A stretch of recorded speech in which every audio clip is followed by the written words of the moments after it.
দেখতে দেখতে আরেকটা বছর আমরা কাটিয়ে ফেললাম। অনেক মুহূর্ত, অনেক স্মৃতি, সেগুলো এই সালটা নিয়ে জুড়ে আছে। আসসালামু আলাইকুম গাইস, আমি আমান, তোমরা দেখছো আমানের পাগলাম ব্লগ।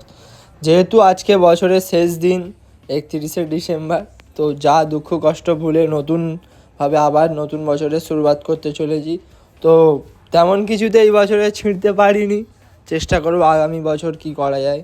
তো তোমরা এইভাবে সাপোর্ট করো। আর এখানে আমার বন্ধুবান্ধবরা সব আগুন করছে, তো নতুন বছরকে আয়োজন করার জন্য বোম ফোম ফাটাচ্ছে। যেহেতু নতুন বছর এসে আমাদের লাইফ চেঞ্জ করতে পারবে না, নিজেকেই করতে হবে, তবুও চেষ্টা লাগিয়ে রেখেছি।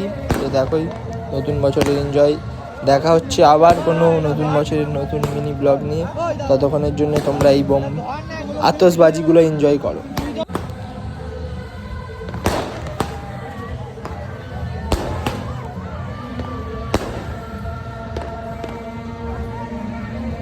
Bye bye guys.